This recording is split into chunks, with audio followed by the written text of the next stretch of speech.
as money. Mpuliriza nnyo muganda wange Kaija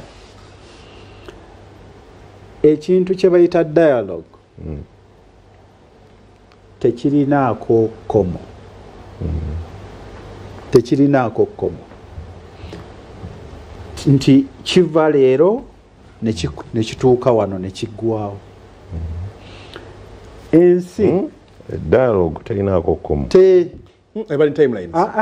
nze iteka mpukole presentation ng'ensi bwetebaako life span nti egenda kukoma leero ne dialogue buli kiseera gisuubire kubanga buli kiseera mujja kubaako bye mwetaaga okwogerako. Eno gundi gyayogerako abatandika ekyo ekintu kya aba Netherlands fe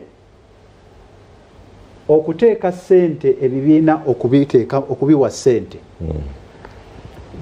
bwe twali tugenda mu nkola y'ebibiina twatula ku Fairway Hotel awo gavumenti yateekawo nti egenda kwogerezeganya ne political forces mu Uganda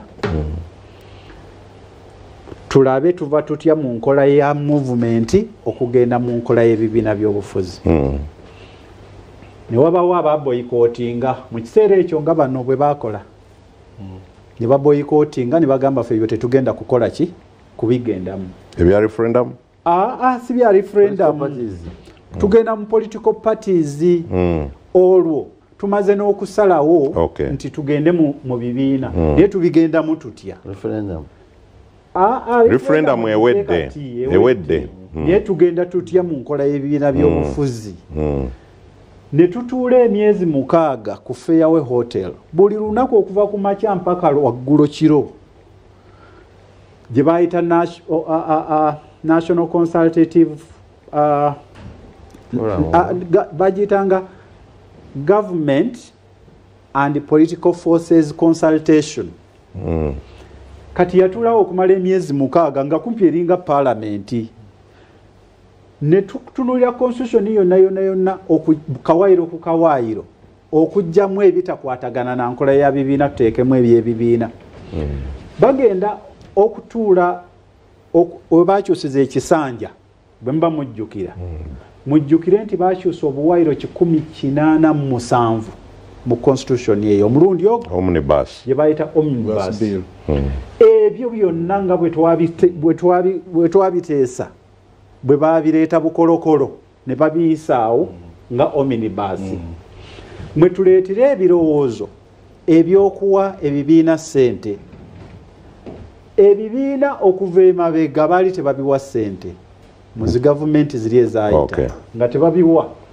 kakati ebirowoozo bivaawo kubanga nina n'ogutabo gunene omuli Hansard gulinga gwa Hansard now eyo dialogue yali awo mu kiseera ekyo evaamu bino ebyokuleeta ssente ziweebwa ebibiina naye era waliwo abaagamba nti ffe tetujja kutuula omwo kubanga temulina kigenda kuvaamu.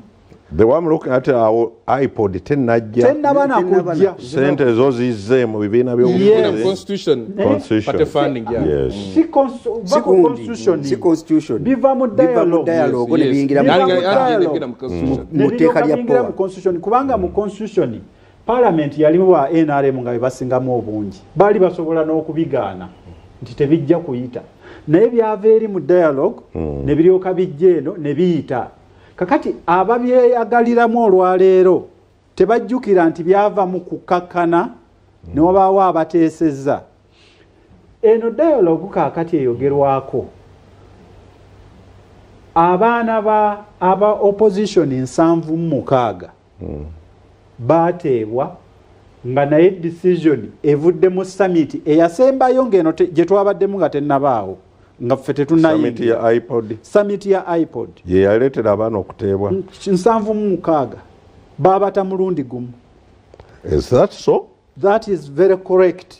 Amanyi nzikiriza nkyogereko nga sinakyerabira kuba kirimu version nga 3 ze nali mpulidde kati tufunye neyo Yes. Bwogamba nti mwateesezeeyo okuba. Asaaliyo. Okay, summit. Summit. And yes. you are part of it. Kati ndi part of it.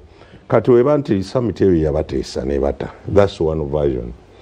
Honorable Mao yagamba bwe yafuuka Minister wa Justice ye yagenda n'atuula mu kiti mu capacity nga Minister wa Justice and Constitutional Affairs n'alobinga abaana abo babate n'akkirizisa President. That's true.